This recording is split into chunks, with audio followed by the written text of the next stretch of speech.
السلام عليكم ورحمة الله. الحمد لله والصلاة والسلام على رسول الله وعلى آله وأصحابه ومن والاه أما بعد. ബഹുമാനരായ സഹോദരന്മാരെ, സഹോദരികൾ, അല്ലാഹു സുബ്ഹാനഹു വ തആലയുടെ നിയമനിർദ്ദേശങ്ങൾ പാലിക്കുവാൻ ശ്രദ്ധിക്കണം എന്ന് ഓർമ്മപ്പെടുത്തുകയാണ്.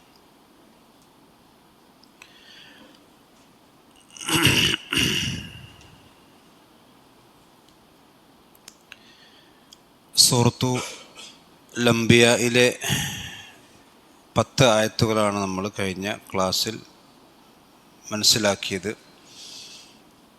ഈ 11ാമത്തെ ആയത്ത് മുതൽക്കാണ് ഇൻഷാ അല്ലാഹ് നമുക്ക് വിശദീകരിക്കാനുള്ളത്. പ്രവാചകന്മാരുടെ പ്രബോധനത്തെ സംബന്ധിച്ചും അതുപോലെ തന്നെ ആ പ്രവാചകന്മാരുടെ പ്രബോധനത്തെ സംബന്ധിച്ചിടത്തോളം ശത്രുക്കൾ പറഞ്ഞിട്ടുള്ള ആരോപണങ്ങളെക്കുറിച്ചുമൊക്കെ അതിൻ്റെ മറുപടിയാണ് ഈ 10 ആയത്തുകളിൽ ഏകദേശം അല്ലാഹു സുബ്ഹാനഹു വ തആല ഉൾക്കൊള്ളിച്ചിട്ടുള്ളത്. ഇനി അതിൻ്റെ ഒരു തുടർച്ച തന്നെയാണ് ഇൻഷാ അല്ലാഹ് അടുത്ത ആയത്ത് മുതലും അല്ലാഹു വിശദീകരിക്കുന്നു. അതായത് അള്ളാഹുവിൻ്റെ ദൃഷ്ടാന്തങ്ങൾ നേരിൽ കാണുകയും അത് കേൾക്കുകയും ഒക്കെ ചെയ്തിട്ടും അത് സ്വീകരിക്കാൻ മനസ്സില്ലാതെ അതിൽ നിന്ന് പിന്തിരിഞ്ഞ് അതിനെ നിഷേധിച്ച് കളയുന്ന ആളുകൾക്ക് സംഭവിക്കുന്ന സ്വാഭാവികമായിക്കൊണ്ടുള്ള പരിണിതി എന്തായിരിക്കും, അതിൻ്റെ ശിക്ഷയെക്കുറിച്ചാണ് അള്ളാഹു ഇവിടെ വിശദീകരിക്കുന്നത്. അഊദു ബില്ലാഹി മിനശ് ശൈത്വാനിർ റജീം. وكم قصمنا من قرية كانت ظالمة وأنشأنا بعدها قوما آخرين.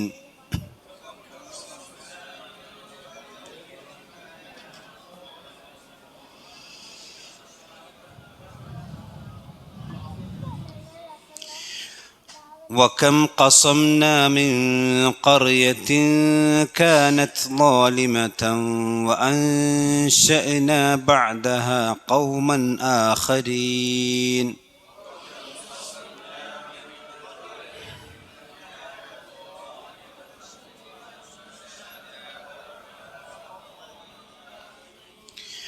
وكم قصمنا من قرية كانت ظالمة وأنشأنا بعدها قوما آخرين.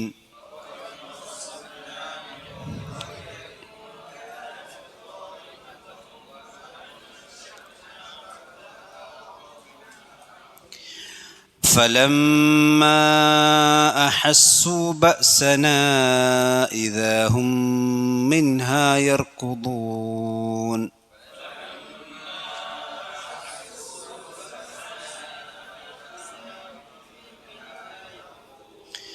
فلما أحسوا بأسنا إذا هم منها يركضون.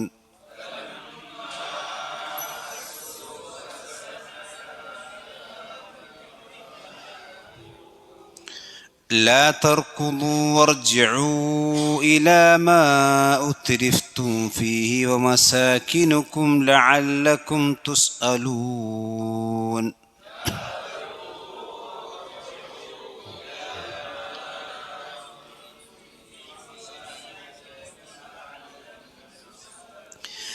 لا تركضوا وارجعوا إلى ما أترفتم فيه ومساكنكم لعلكم تسألون.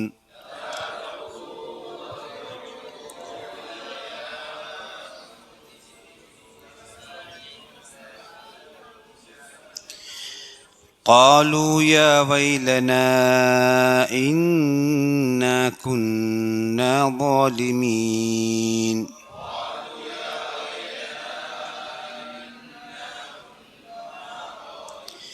قالوا يا ويلنا إنا كنا ظالمين.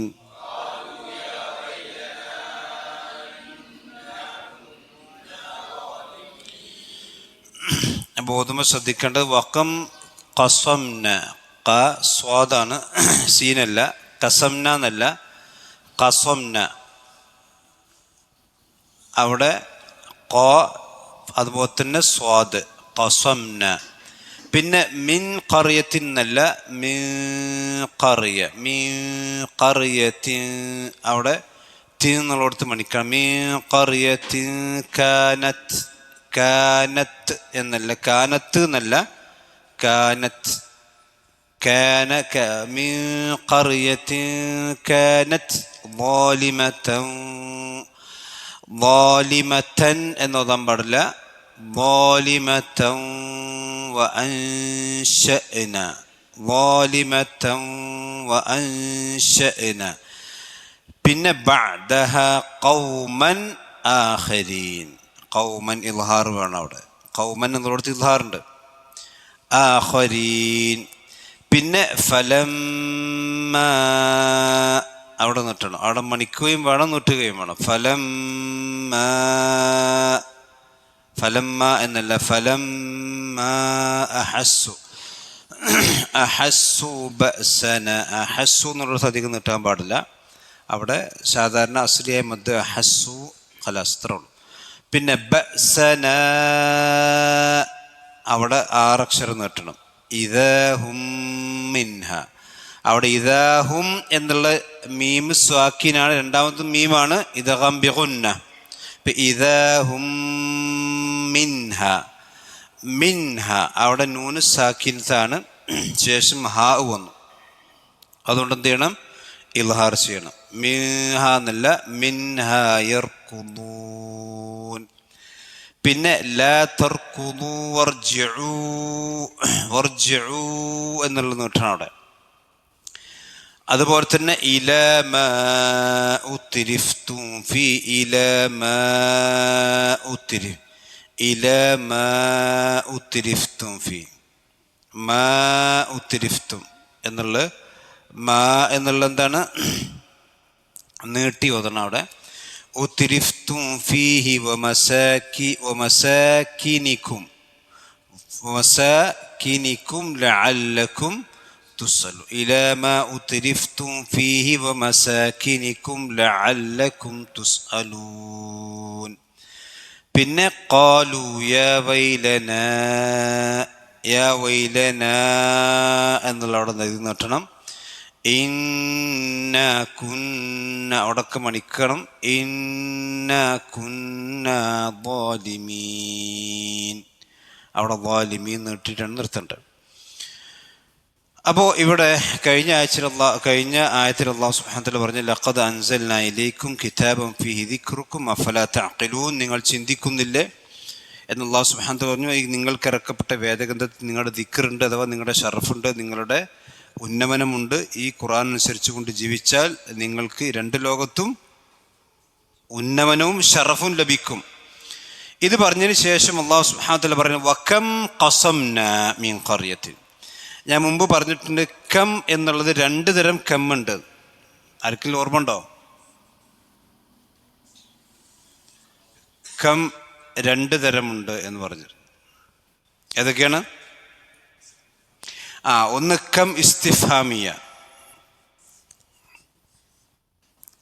ഇസ്തിഫാമിയ ആയിട്ടുള്ള കം ഉണ്ട്.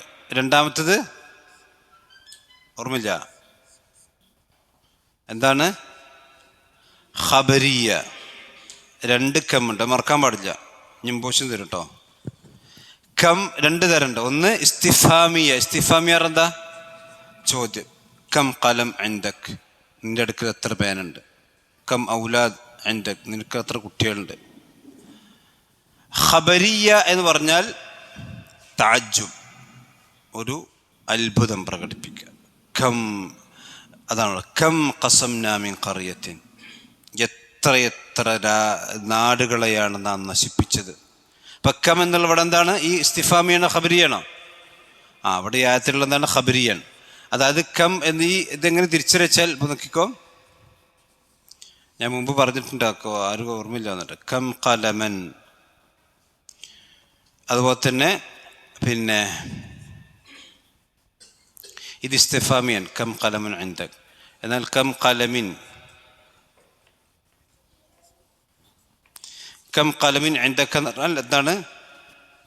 നിന്റെ അടുത്ത് എത്ര പേനുണ്ട്. നേരെ വെച്ച് കം ഖലമൻ ഇൻദക എന്ന് വെച്ചാൽ നിന്റെ അടുക്കൽ എത്ര പേരുണ്ട്, 10 ആണോ 20 ആണോ എണ്ണം കിട്ടാനാണ്. ഇതങ്ങനെയല്ല, ഇത് അതാണ് ഖബരിയ. ഇപ്പം ഇവിടെ ഈ ആയത്തിൽ അള്ളാഹു സുബ്ഹാനഹു വ തആല പറഞ്ഞത് കമ്മാണ്. വഖം എത്ര എന്ന് പറഞ്ഞാൽ ഇത് ആധിക്യത്തെ കുറിക്കാനാണ്, അതിൻ്റെ എണ്ണം കിട്ടാനല്ല. അതിന് ഖബരിയായ കം എന്ന് പറയാം, കം ഖബരിയ.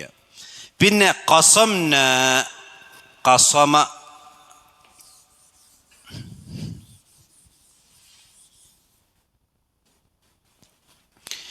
ഖസമ എന്ന് പറഞ്ഞാൽ യനി കസറ എന്നാണ് അർത്ഥം. കസറ എന്താ? പൊട്ടിച്ചു, നശിപ്പിച്ചു എന്നർത്ഥം. അതായത് നശിപ്പിച്ചു എന്നാണ് എൻ്റെ അർത്ഥം. ഖസമ. ഇനി വേറെ ഒരു ഖസമ ഉണ്ട്. ഖസമ അതെന്താ? അത് ഭാഗിച്ചു, ഖിസ്മാക്കി എന്നർത്ഥം. ആ സത്യം ചെയ്തു, അതുപോലെ തന്നെ ഭാഗിച്ചു എന്നൊക്കെ അർത്ഥം. അപ്പം ഇവിടെ കം ഖസംന, നാം എത്ര നശിപ്പിച്ചിട്ടുണ്ട്. എന്തിൽ നിന്ന്? മീൻ ഖറിയത്തിൻ. ഖറിയത്ത് എന്ന് പറഞ്ഞാൽ ഗ്രാമം. ഇവിടെ ഗ്രാമം കൊണ്ട് ഉദ്ദേശിക്കണം എന്താ വെച്ചാൽ ഒരു സമൂഹം, അതായത് ഒരു ഒരു പ്രവാചകനെ അയച്ച് ആ പ്രവാചകൻ്റെ അധ്യാപനങ്ങൾ സ്വീകരിക്കാത്ത നാടിനെയാണ് ഇവിടെ ഖറിയ എന്ന് പറയുന്നത്. ഖറിയത്തിൻ്റെ ജമ്മാണ് ഖുറ എന്ന് പറയും. ഖറിയത്തിൻ്റെ ജമ്മ എന്താണ്? ഖുറ എന്ന് പറഞ്ഞാൽ ഗ്രാമങ്ങൾ, ഗ്രാമപ്രദേശങ്ങൾ എന്നൊക്കെ അർത്ഥം. അപ്പോൾ അവിടെ വക്കം മിൻ ഖറിയത്തിൽ, അവിടെ മിന്ന് വന്നു. ആ മിന്ന് കമ്മിന്നുമായി ബന്ധപ്പെട്ടാണ്. അപ്പോൾ വക്കം ഖസംന മിൻ ഖറിയത്തിൻ, എത്ര ഗ്രാമപ്രദേശങ്ങളെ നാം എന്ത് ചെയ്തിട്ടുണ്ട്? നശിപ്പിച്ചിട്ടുണ്ട്. അതിൻ്റെ എണ്ണം നമുക്കറിയില്ല, അള്ളാഹു സുബ്ഹാനഹു വ തആലക്ക് മാത്രമേ അറിയുള്ളൂ. പക്ഷെ ഇവിടെ ആ നശിപ്പിച്ചതിൻ്റെ ആധിക്യം സൂചിപ്പിക്കാനാണ് ഈ പ്രയോഗം എന്ത് ചെയ്തിട്ടുള്ളത്? അള്ളാഹു സുബ്ഹാനഹു വ തആല നടത്തിയത്. അതാണ് വക്കം ഖസംന, എത്ര നാം നശിപ്പിച്ചിട്ടുണ്ട്. മീൻ ഖറിയത്തിൻ, രാജ്യങ്ങളിൽ, നാടുകളിൽ നിന്ന്. എങ്ങനത്തത്? കാനത്ത് ളാലിമത്തൻ. കാനത്ത് എന്ന് പറഞ്ഞാ ആയിരുന്നു. ഏത്? ആ ഖറിയത്തായിരുന്നു. ളാലിമത്തൻ, ദുൽമു ചെയ്യുന്നവരായിരുന്നു.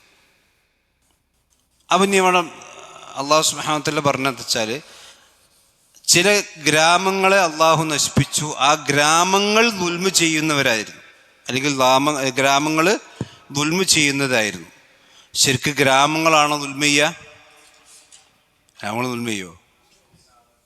ഇല്ലല്ലോ. അവിടുത്തെ ഗ്രാമം എന്ന് പറഞ്ഞാൽ അവിടുത്തെ മണ്ണ്, മരങ്ങൾ, ഇതൊക്കെയുള്ള ഗ്രാമം എന്ന് പറഞ്ഞാൽ അല്ലേ. ഈ ഗ്രാമം വളരെ സുന്ദരമായ ഗ്രാമമാണെന്ന് പറഞ്ഞാൽ അവിടുത്തെ ഭൂപ്രകൃതിയാണ് ഉദ്ദേശം. അപ്പം ഇവിടെ അള്ളാഹു സുബ്ഹാനഹു വ തആല പറഞ്ഞു വെച്ചാൽ ആ ഖറിയത്ത് കൊണ്ട് ഉദ്ദേശം ആരാണ്? അവിടുത്തെ നാട്ടുകാരാണ്. ഇതൊരു ബലാഗയായ സാഹിത്യ പ്രയോഗമാണത്. അതായത് ഗൈറു ആഖിലായിട്ടുള്ള, ഗൈറു ആഖിൽ എന്ന് പറഞ്ഞാൽ ബുദ്ധിയില്ലാത്ത ഒരു വസ്തുവിനെ ബുദ്ധിയുള്ള വസ്തു ചെയ്യുന്ന പ്രവർത്തനത്തിലേക്ക് കൊണ്ടുവന്നിട്ട് അങ്ങനെ പറയാം. ഇപ്പം ഇതുപോലെ ചോദിച്ചപ്പോൾ സൂറത്ത് കഹ്ഫിൽ കാണാം. ഇപ്പോൾ ഖിദ്ർ അലൈഹി സ്വലാത്തു വസ്സലാം ഒരു മതിൽ നന്നാക്കി കൊടുത്തില്ലേ? യുരീദു അൻ യൻഖല്ല നാമ മതിലിനെ പറ്റി അല്ലാഹ് പറഞ്ഞു. യുരീദു അൻ യൻഖല്ല. യുരീദ് എന്ന് പറഞ്ഞാൽ എന്താ? ഉദ്ദേശിച്ചു. ആ മതിൽ ഉദ്ദേശിക്കുന്നത് പൊളിഞ്ഞു വീഴാൻ ഉദ്ദേശിക്കുന്ന ഒരു മതിൽ. ആ മതിൽ പൊളിഞ്ഞു വീഴാൻ ഉദ്ദേശിക്കോ? ഇല്ലല്ലോ. അപ്പം ഉദ്ദേശിക്കലൊക്കെ ആർക്കുള്ളത്? മനുഷ്യന്മാർക്കല്ലേ. അപ്പം മനുഷ്യന്മാർ ചെയ്യുന്നൊരു പ്രവർത്തനത്തെ എന്ത് ചെയ്യുക? പിന്നെ ആഖിലായ ഒരു മനുഷ്യൻ, ഒരു ബുദ്ധിയുള്ള മനുഷ്യന്മാർ ചെയ്യുന്ന ഒരു പ്രവർത്തനം ബുദ്ധിയില്ലാത്ത ഒരു ഗൈറു ആഖിലിലേക്ക് ചേർത്ത് പറയാം. അത് അബദ്ധമല്ല. എന്താണ്? ഒരു സാഹിത്യ, അറബി ഭാഷയിലുള്ള ഒരു സാഹിത്യ പ്രയോഗമാണ്. അതുകൊണ്ടാണ് ഇവിടെ കാനത്ത് ളാലിമത്തൻ എന്ന് പറഞ്ഞത്. അതായത് ആ ഗ്രാമം ദുൽമ ചെയ്തായിരുന്നു. യഥാർത്ഥത്തിൽ ഗ്രാമത്തിലുള്ള ആളുകളുടെ ദുൽമിയത് ഗ്രാമമല്ല ദുൽമിയത് ഗ്രാമത്തിലുള്ള ആളുകൾ. ഇതേ പ്രയോഗം സൂറത്ത് യൂസുഫിൽ കാണാം. ഇവിടെ വസ് അലിൽ ഖറിയ, യൂസുഫ് നബി അലൈഹി സ്വലാത്തു വസ്സലാമിൻ്റെ ചരിത്രത്തിൽ കാണാം, വസ് അലിൽ ഖറിയ, നിങ്ങൾ ഗ്രാമത്തോട് ചോദിച്ചു നോക്കൂ, ഗ്രാമത്തോട് ചോദിച്ചു നോക്കൂ. അവിടെ വസ് അലിൽ ഖറിയ എന്ന് പറഞ്ഞാൽ ഗ്രാമത്തോട് എങ്ങനെ ചോദിക്കുക? വസ് അൽ അഹ്ലുൽ ഖറിയ. മനസ്സിലല്ലേ? അതേപോലെ തന്നെ വേറെയും പ്രയോഗങ്ങൾ കാണാം, വസ് അൽ മൻ അർസൽനാ മിൻ ഖബ്ലിക. അവിടെ എന്താ? കഴിഞ്ഞു പോയ നബിമാരോട് ചോദിക്കുക, വസ് അൽ മൻ അതിൻ്റെ സമുദായത്തോട് ചോദിക്കുക എന്നുള്ള അർത്ഥം. അപ്പം ഇവിടെ കാനത്ത് ളാലിമത്ത് എന്ന് പറഞ്ഞാൽ ഈ അതിൻ്റെ അഹ്ലുകാർ ദുൽമ ചെയ്തവരായിരുന്നു, അതല്ലെങ്കിൽ അവിടെ ജീവിച്ച ആളുകൾ ദുൽമ ചെയ്തവരായിരുന്നു. അപ്പം ആ ആളുകൾ ദുൽമ ചെയ്യുമ്പോൾ അതിൻ്റെ ശിക്ഷ വരുമ്പോൾ ആ ആളുകൾക്ക് മാത്രമല്ല ഉണ്ടാകുക, എന്താണ്? ആ നാട് ഒന്നാകെ നശിപ്പിക്കപ്പെടുന്ന അവസ്ഥയാണ് ഉണ്ടാവുക. അതാണ് കാനത്ത് ളാലിമത്തൻ. അപ്പോൾ ദുൽമ ചെയ്യുക എന്നുള്ളതാണ്. ഇവിടെ നമ്മൾ ഈ ആയത്തിൻ്റെ ഈ ഭാഗത്ത് മനസ്സിലാക്കേണ്ടത് വെച്ചാൽ അല്ലാഹു സുബ്ഹാനഹു വ തആലയോട് ദുൽമ ചെയ്യുന്ന ആളുകളെയാണ് അള്ളാഹു എന്തേ ഉള്ളൂ നശിപ്പിക്കുള്ളൂ. അപ്പൊ അള്ളാഹ് എത്ര ഗ്രാമങ്ങൾ നശിപ്പിച്ചു എന്ന് പറഞ്ഞാൽ അള്ളാഹിന്റെ ക്രൂരത അല്ലത്, നഊദുബില്ല. പിന്നെ അവർക്ക് ആ ദുൽമിന് അവരെന്തായിരുന്നു? ആ ഖസംന എന്ന് പറഞ്ഞാൽ ആ ശിക്ഷക്ക് അവരെന്തായിരുന്നു? അർഹരായിരുന്നു. അപ്പൊ അള്ളാഹുവിന്റെ ശിക്ഷക്ക് അർഹരല്ലാത്ത ഒരാളെയും എന്ത് ചെയ്യൂല? നശിപ്പിക്കുകയില്ല. മനസ്സിലായില്ലേ? അതാ വകം ഖസംന മിൻ ഖറിയത്ത് എന്ന് പറഞ്ഞിട്ട് ഉടനെ തന്നെ അള്ളാഹു പറഞ്ഞ എന്താണ്? കാനത്ത് ളാലിമത്തൻ. അത് അള്ളാഹിന്റെ ദുൽമല്ല. ആരാ ദുൽമ ചെയ്തത്? ഈ ഗ്രാമക്കാരാണ് ദുൽമ. ഇപ്പൊ ഗ്രാമക്കാർ ദുൽമ ചെയ്തുകൊണ്ടാണ് അള്ളാഹു സുബ്ഹാനഹു വ തആല അവരെ നശിപ്പിക്കുന്ന അവസ്ഥ ഉണ്ടായിട്ടുള്ളത്. അതേപോലെ തന്നെ വഅൻശഅന, ഇനി ആ ദുൽമ ചെയ്ത് ആ നാട്ടിന് പിന്നെ അതവിടെ വിട്ടേക്കല്ല. വഅൻശഅന, പിന്നീട് നാം ഉണ്ടാക്കി. അൻശഅ എന്ന് പറഞ്ഞാൽ നശഅ എന്ന് പറഞ്ഞാൽ ജീവിച്ചു എന്നർത്ഥം. നശഅ എന്ന് പറഞ്ഞാൽ ജീവിച്ചു എന്നാണ്. അപ്പൊ അൻശഅ എന്ന് പറഞ്ഞാൽ ജീവിപ്പിച്ചു എന്നർത്ഥം. എൻ്റെ മുത്താദ്ധ്യാൻ ജീവിപ്പിച്ചു. നശഅ എന്ന് പറഞ്ഞാൽ ജീവിച്ചു, അൻശഅ എന്ന് പറഞ്ഞാൽ ജീവിപ്പിച്ചു. ചില ആൾക്കാർ പിന്നെ ഇൻഷാ അല്ലാഹ് ഇങ്ങനെ ചെയ്തിട്ടുണ്ട്, മുമ്പ് പറഞ്ഞിട്ടുണ്ട്. ഇൻഷാ അല്ലാഹ് അങ്ങനെ ചെയ്തിട്ടുണ്ട്. ഇത് ശരി തെറ്റോ? തെറ്റാണ്. ചില ഓട്ടോറിക്ഷയിലും ബൈക്കുമേലും അതുപോലെ തന്നെ ബസ്സും ഇതിലൊക്കെ കാണാം ഇൻഷാ അല്ലാഹ് അങ്ങനെ ഇതും. ഇത് യഥാർത്ഥത്തിൽ ഇൻഷാ അല്ലാഹ് അല്ല, ഇത് പിന്നെ ഇൻഷാ അല്ലാഹ്. ഇൻഷാ എന്ന് പറഞ്ഞാൽ അള്ളാഹുവിൻ്റെ സൃഷ്ടിപ്പ് എന്നർത്ഥം. ഷാ അല്ലാഹു എന്നാണ്. ഇൻഷാ അല്ലാഹു അങ്ങനെയാണ് ഇതുണ്ട്. സാന്ദർഭികമായിട്ട് അൻഷാ വന്നപ്പോൾ പറഞ്ഞുള്ളൂ. അപ്പം അവിടെ വഅൻശഅന എന്ന് പറഞ്ഞാൽ നാം ജീവിപ്പിച്ചു. ബഅദഹ എന്ന് പറഞ്ഞാൽ ആ ഗ്രാമത്തിന് ശേഷം എന്ന് പറഞ്ഞാൽ ഖറിയത്തിലേക്ക് മടങ്ങണം. ആ ഗ്രാമത്തിന് ശേഷം ഉദ്ദേശം എന്താണ്? ആ ഗ്രാമത്തെ നശിപ്പിച്ചതിന് ശേഷം നാം അവിടെ ജീവൻ കൊടുത്തു. ആർക്ക്? ഖൗമൻ ആഖരീൻ, മറ്റൊരു. ആഖർ എന്ന് പറഞ്ഞാൽ എന്താ? അനദർ, മറ്റൊന്ന്. ആഖറുണ്ട്, ആഖിറുണ്ട്. ആഖർ എന്ന് പറഞ്ഞാൽ മറ്റൊന്ന്, ഖർ. ആഖിർ എന്ന് പറഞ്ഞാലോ അവസാനം.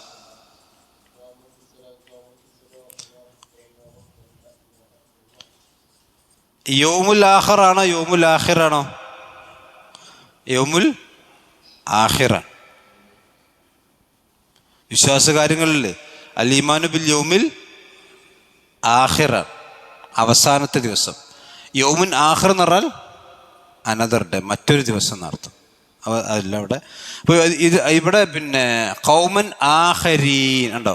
ഖൗമൻ ആഖിരീൻ എന്നല്ല, ഖൗമൻ ആഖിരീൻ എന്നാ എന്താവും? അവസാനത്തെ ഖൗമ് നയിക്കർ. ഖൗമൻ ആഖരീൻ എന്നാണെങ്കിൽ ഇവിടെ അത് പറഞ്ഞത് ഖൗമൻ ആഖരീൻ എന്ന് പറഞ്ഞതാ വേറെ ജനത, മറ്റൊരു ജനത. അപ്പൊ ആഖർ എന്നുള്ളതിൻ്റെ ജമ്മാണ് ആഖരീൻ. ജം മുദക്കർ സാലിം എന്നതിന് പറയാം. എന്താ പറയാ? ജംഉ മുദക്കർ സാലിം. ജംഉ മുദക്കർ സാലിം. മുദക്കർ എന്ന് പറഞ്ഞതാ പുല്ലിംഗം. സാലിം എന്ന് പറഞ്ഞാൽ ഇത് സാലിമ്. സാലിം എന്ന് പറഞ്ഞാൽ രക്ഷപ്പെട്ടവർ. ഇവിടെ നോക്കിക്കോ, പിന്നെ നമ്മളതിൻ്റെ ഇടയ്ക്ക് കുറച്ചൊരു ഭാഷയും കൂടി പഠിക്കുക. പിന്നെ ജംഅ് അറബി ഭാഷയിൽ ബഹുവചനം പിന്നെ പലതരമുണ്ട്. ഇപ്പം നമ്മൾ മലയാളത്തിൽ പിന്നെ ബഹുവചനത്തിന് ഏകദേശം ഒരു രൂപമുള്ളൂ. ഇപ്പോൾ പിന്നെ എന്താ പറയുക, മൊബൈൽ ഏകവചനമാണല്ലോ. ഇതെങ്ങനെ മലയാളത്തിൽ ബഹുവചനമാക്കുക? വെയിലുകൾ, ഒരു ഗള്ള് കൂട്ടില്ല. ബസ്, ബസ്സുകൾ, വീട്, വീടുകൾ, അല്ലേ? ഗൾ ഗൾ ഗൾ എന്നുള്ള കൂട്ടല നമ്മൾ മലയാളത്തിലെ ബഹുവചനം. ഇംഗ്ലീഷിലും അങ്ങനെ തന്നെ തോന്നിട്ടില്ലേ? ഏറെക്കുറെ കുറച്ച് അങ്ങനെ തന്നെയാണ്. പക്ഷെ അറബിയിൽ അങ്ങനെയല്ല. അറബിയിൽ ബഹുവചനം പല രൂപത്തിലുണ്ട്. മനസ്സിലായില്ലേ? ഇപ്പം നോക്കിക്കോ, കിതാബ് എന്നുള്ളതിൻ്റെ ബഹുവചനം എന്താ?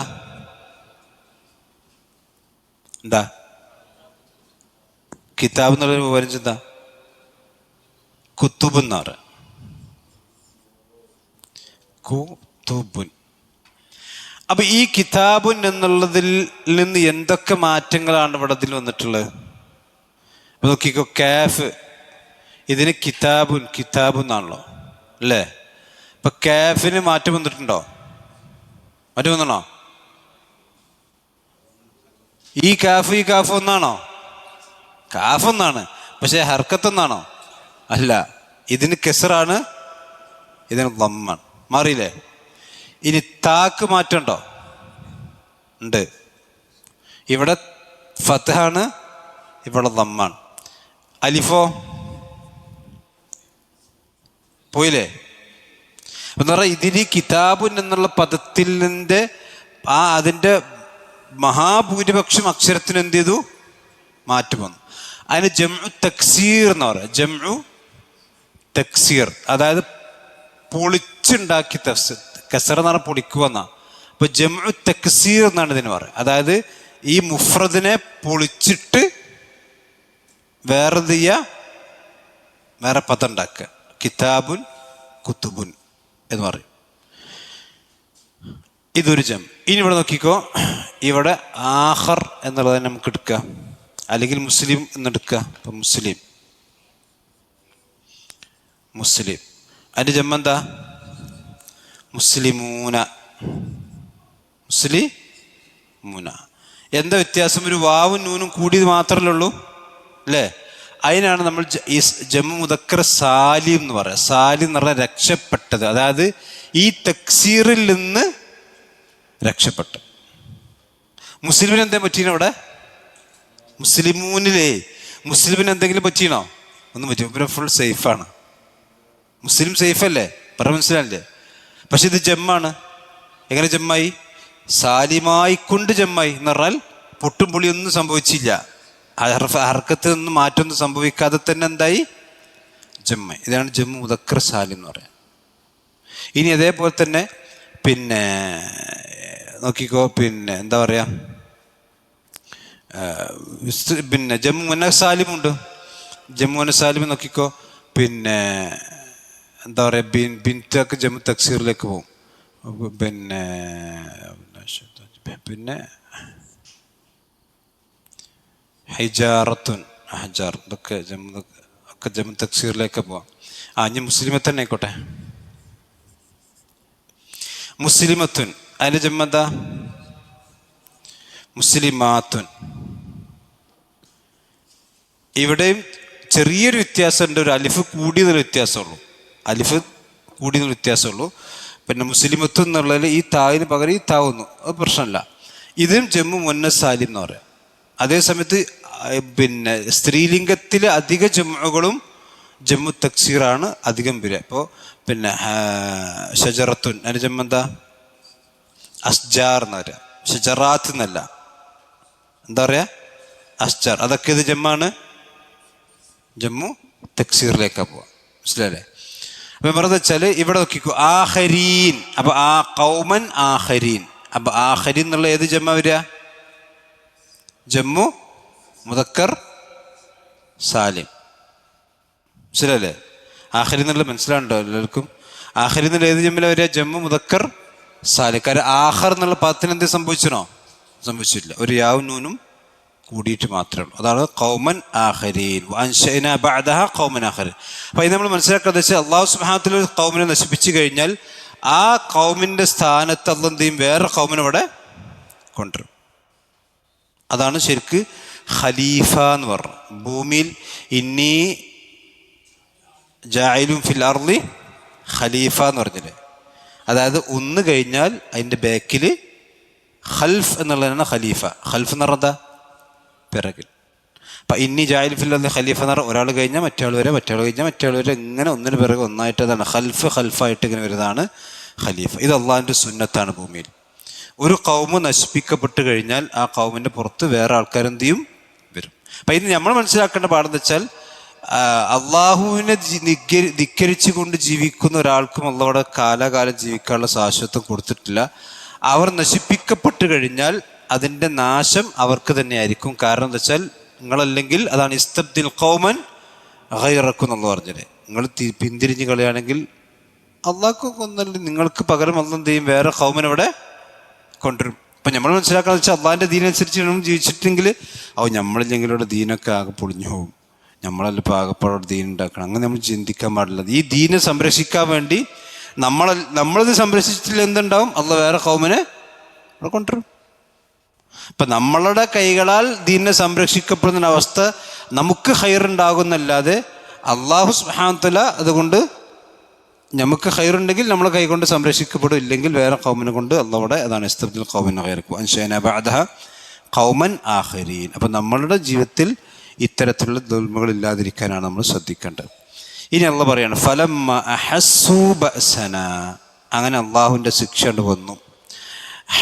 അഹസ്സു എന്ന് പറഞ്ഞാൽ ഹിസ്സിയായിക്കൊണ്ട് അവർക്ക് ബോധ്യപ്പെടാം. ഹിസ് എന്ന് പറഞ്ഞാൽ എന്താ? ഹവാസ് എന്ന് പറഞ്ഞാൽ പഞ്ചേന്ദ്രിയങ്ങൾ. ഹവാസ് എന്ന് പറഞ്ഞാൽ എത്ര ഇന്ദ്രിയങ്ങളുണ്ട്? പഞ്ചേന്ദ്രിയം എന്നിട്ടില്ലേ? 5 ഇന്ദ്രിയങ്ങൾ. അഥവാ കണ്ണ് കൊണ്ടുള്ള അറിവുണ്ട്, അതുപോലെ തന്നെ കേൾവി കൊണ്ടുള്ള അറിവുണ്ട്, മൂക്ക് കൊണ്ടുള്ള അറിവുണ്ട്, പിന്നെ വായ കൊണ്ടുണ്ട്, പിന്നെ ഏതാ? സ്പർശനം. ഈ 5 ഇന്ദ്രിയങ്ങളാണ്. 5 ഇന്ദ്രിയങ്ങൾ എന്ന് പറഞ്ഞാൽ ഈ 5 മാർഗേണയാണ് മനുഷ്യന് ഇൻഫർമേഷൻ കിട്ടുന്നത്. ഏതൊക്കെയാണ്? കണ്ണിലൂടെ എന്ന് പറഞ്ഞാൽ വായന, കാര്യങ്ങൾ കാണുക, ഇതൊക്കെ മനുഷ്യന് ഇൻഫർമേഷൻ ശരിയായി കിട്ടും. കേൾവി, രുചി, കയ്പാണോ മധുരാണോ, ഇതൊക്കെ കിട്ടും. അതുപോലെ തന്നെ സ്മെല്ല്, മൂക്ക്, പിന്നെ തൊലി, ഇതാണ് പഞ്ചേന്ദ്രിയം എന്ന് പറഞ്ഞത്. അപ്പം അതാണ് ഹിസ് എന്ന് പറയുന്നത്. അഹസ്സു എന്ന് പറഞ്ഞാൽ ശരിക്കും അവർക്ക് അനുഭവത്തിലൂടെ മനസ്സിലായി, അതാണ് ഹിസ്സിയായി മനസ്സിലായി. കണ്ടു, കേട്ടു, മനസ്സിലാക്കിയതുപോലെ തന്നെ. അപ്പം ഈ ഇന്ദ്രിയങ്ങളിലൂടെ കിട്ടുന്ന വിജ്ഞാനമാണ് മനുഷ്യൻ്റെ വിജ്ഞാനം എന്ന് പറഞ്ഞു. അത് തലച്ചോറിലോട്ട് സ്റ്റോർ ചെയ്തിട്ടാണ് മനുഷ്യൻ്റെ ഇൽമുണ്ടാക്കുക. അപ്പം നിങ്ങൾ ആലോചിച്ച് ഈ 5 ഇന്ദ്രിയങ്ങൾക്കും പരിധിയുണ്ട് ഇല്ലേ? മനുഷ്യന് എല്ലാം കാണാൻ കഴിയുണ്ടോ? എല്ലാം കേൾക്കാൻ കഴിയുണ്ടോ? എല്ലാം മണക്കാൻ കഴിയുണ്ടോ? അതിന് പിന്നെ പോലീസ് നായൻ്റെ ആവശ്യമുണ്ടോ? നമുക്ക് മണക്കാൻ കഴിയാത്ത നടക്കാൻ കഴിയുന്ന ജീവികളോടുണ്ട്. ആരാ? പോലീസ് നായ്ക്കളില്ലേ? നമുക്കെല്ലാ രുചിയും കിട്ടുന്നുണ്ടോ? ഇല്ലല്ലോ. ഒരു പനി വന്ന് എന്താ കഥ?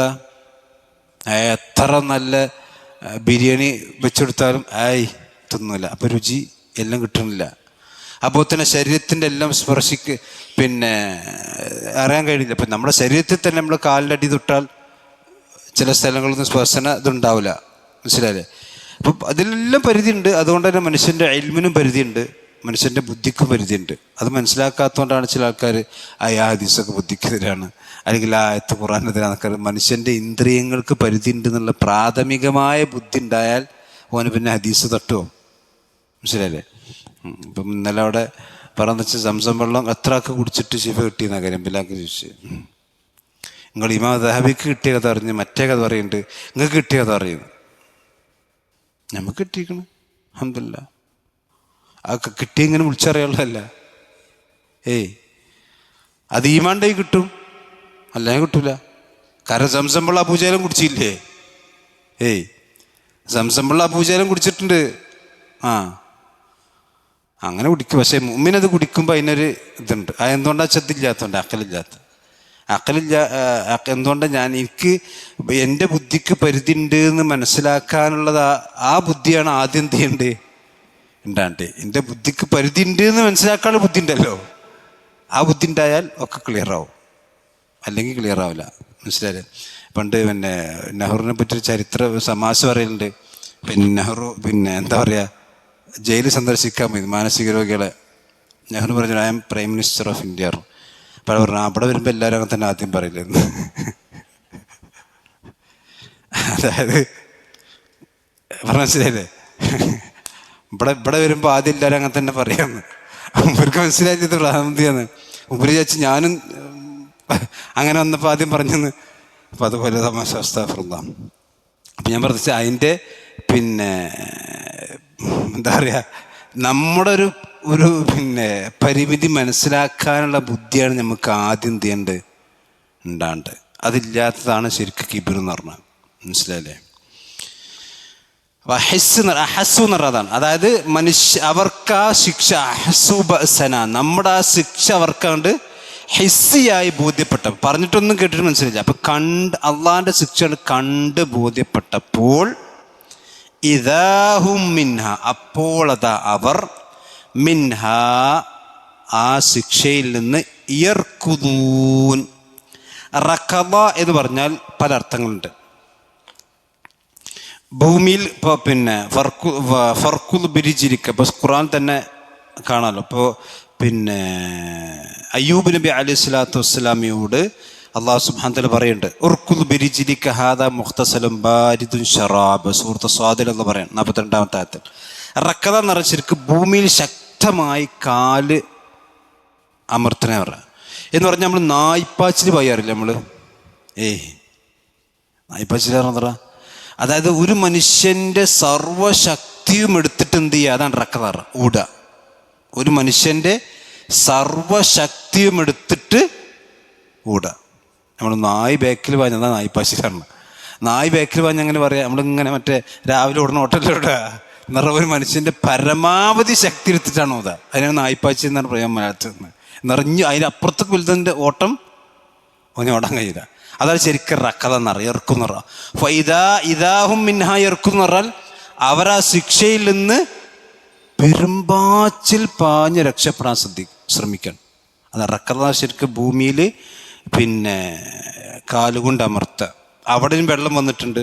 അതേ പ്രയോഗം തന്നെയാണ് ഹദീസിൽ സംസമിനെ കുറിച്ചും പറഞ്ഞിട്ടുള്ളത്. അതായത് ജിബ്രീൽ അലൈഹി സ്വലാത്തു വസ്സലാം തൻ്റെ കാലുകൊണ്ട് എന്ത് ചെയ്തു, അവിടെ ഭൂമിയിൽ അമർത്തി. അപ്പോഴെന്ത് ചെയ്തു, സംസം അവിടെ നിന്ന് പൊന്തി വന്നു എന്നാണ്. മനസ്സിലായില്ലേ? അല്ലാതെ മറ്റേ ഇസ്മായിൽ നബി അലൈഹി സ്വലാത്തു വസ്സലാം കാലിട്ടടിച്ച അന്നൊക്കെ ചില വേദനയൊക്കെ കേൾക്കാം. അതൊക്കെ ചില ആൾക്കാരോട് കൂട്ടി പറയണതാണ്. അപ്പോൾ ഇദാഹും മിൻഹ യർകുദൂൻ എന്ന് പറഞ്ഞാൽ ശരിക്കും അർത്ഥം എന്താ വെച്ചാൽ, യാനി ഈ ശിക്ഷ കൊണ്ട് നേരിട്ട് കണ്ട സന്ദർഭത്തിൽ അവരെന്ത് ചെയ്തു, വേഗത്തിൽ ഓടി രക്ഷപ്പെടാൻ വേണ്ടി ശ്രമിക്കുകയാണ്. അങ്ങനെ ഉണ്ടാകുക. കാരണം എന്താ വെച്ചാൽ പിന്നെ നിയന്ത്രണം കിട്ടില്ല. അള്ളാഹിൻ്റെ ശിക്ഷ ഹസ്സു എന്ന് പറയാം, അതാണ് ഹെസ്സിയായി അവർക്ക് കണ്ണുകൊണ്ടും കേൾവി കൊണ്ടും ഒക്കെ ശരിക്കും ബോധ്യപ്പെട്ട സന്ദർഭത്തിൽ അവർ അതിൽ നിന്ന് ഓടി അകലാൻ വേണ്ടി ശ്രദ്ധിക്കുകയാണ്. അത് റഖദ എന്ന് പറഞ്ഞിട്ടുണ്ടെങ്കിൽ പരാജിതനായിക്കൊണ്ട് ഓടി അകലുകൾ, പേടിച്ചുകൊണ്ട് ഓടി അകലുന്നതിനാണ് ശരിക്കും റഖദ എന്ന് പറയുക. കാല് ശരിക്ക് ഭൂമിയിൽ അമർത്തി ഓടുന്നതിന് ശരിക്കും റഖദ എന്നറിയാം. അപ്പോൾ അള്ളാഹിൻ്റെ ശിക്ഷ കണ്ടപ്പോൾ അവരിങ്ങനെ ഓടിപ്പോകാൻ നോക്കുകയാണ്. അപ്പോൾ മലക്കുകൾ അവരോട് പറയാണ്, ലാ തർക്കുദു, എന്ത് ചെയ്യണ്ട, ഓടണ്ട. ഇതുവരെ പറഞ്ഞിട്ട് നിങ്ങൾ കേട്ടില്ലല്ലോ, എന്താ ശിക്ഷ വരും, അതുകൊണ്ട് ഈമാനുള്ളവരായിക്കോളി, നന്നായിക്കോളി എന്നൊക്കെ പറഞ്ഞപ്പോൾ നിങ്ങൾ എന്ത് ചെയ്തു, അതൊക്കെ പരിഹസിച്ചു. എന്നിട്ട് എല്ലാ തർക്കുദു, അപ്പോൾ അവരോട് മലക്കുകൾ പരിഹാസ രൂപേണ പറയണം. മലക്കുകളാണ് പറയാം, ലാ തർക്കുദു, നിങ്ങൾ എന്ത് ചെയ്യണ്ട, ഓടണ്ട, ഓടി പോകേണ്ട ആവശ്യമില്ല. വർജിഉ, നിങ്ങളെന്ത് ചെയ്തോളി, മടങ്ങിക്കോളി, നിങ്ങളെ പെരീക്കന്നെ പോയിക്കോളി, നിങ്ങളെന്തിനാ പെരക്ക് വിട്ട് കൂടുന്നത്. ഇതൊരു പരിഹാസമാണ് മലക്കളെ. വർജിഉ ഇലാ മാ ഉത്രിഫ്തും ഫീഹി, നിങ്ങൾ എന്തിനാണോ അത്രഫ എന്ന് പറഞ്ഞാൽ ശരിക്കും ഇത്രാഫ് എന്ന് പറഞ്ഞാൽ നിങ്ങൾ അതിര് കവിയ. നിങ്ങൾ എന്താണോ ശരിക്കും അതിര് കവിഞ്ഞ് ജീവിച്ചിരുന്നത്, ആ അതിര് കവിഞ്ഞ് ജീവിച്ചതിലേക്ക് നിങ്ങൾ എന്ത് ചെയ്തോളി, മടങ്ങിക്കോളി. നിങ്ങളൊക്കെ പോണതൊക്കെ പടട്ട് കണ്ട് അള്ളാഹിൻ്റെ ശിക്ഷ ഇറങ്ങിയപ്പോൾ നിങ്ങളൊക്കെ പായണത് എന്നാണ് അള്ളാഹ്. ഇതൊരു ഇസ്തിഹസ ആണ്. ഇസ്തിഹസ എന്ന് പറഞ്ഞാൽ എന്താ? പരിഹാസമാണ്. ഇതൊരു പക്ഷെ അവർ കേൾക്കണമെന്നില്ല. അതാ അവർക്കുള്ളൊരു മലക്കയുടെ ഭാഗത്തിന് അള്ളാഹിൻ്റെ ഒരു പരിഹാസം. അപ്പോൾ റസൂലുള്ളാഹി സ്വല്ലല്ലാഹു അലൈഹി വസല്ലം പറഞ്ഞ എല്ലാ രാവിലെയും പിന്നെ ഒരു മലക്ക് വന്നിട്ട് പറയും, അല്ലാഹുമ്മ അതി മുൻഫിക്കൻ ഖലഫ, അള്ളാഹു നീ അള്ളാഹുവിൻ്റെ മാർഗത്തിൽ ചെലവഴിക്കുന്ന ആളുകൾക്ക് നീ വീണ്ടും വീണ്ടും കൊടുക്കണം. അല്ലാഹുമ്മ അതി മുംസിക്കൻ തലഫൻ, അള്ളാഹുവിൻ്റെ മാർഗത്തിൽ കൊടുക്കാതെ പിടിച്ചു വെക്കുന്നവന് നീ നശിപ്പിക്കണം എൻ്റെ സമ്പത്ത്. ഇതല്ല പറഞ്ഞ മലക്കൾ പറയും. പക്ഷെ ഇത് നമ്മൾ ആരും കേൾക്കണ്ടോ? ഇതുവരെ കേട്ടണോ? ഇല്ല. അതാ മലക്കൾക്കുള്ള ഡ്യൂട്ടിയാണ്. ഇതേപോലെ അള്ളാഹു സുബ്ഹാനഹു വ തആലയുടെ ശിക്ഷ കണ്ടിട്ട് തിരിച്ച് പാഞ്ഞ് ഓടി രക്ഷപ്പെടാൻ ശ്രദ്ധിക്കുമ്പോൾ മലക്കൾ അവരോട് പരിഹാസത്തോട് പറയാണ്, ലാ തർക്കുദു, നിങ്ങളെന്ത് ചെയ്യണ്ട, ഓടണ്ട.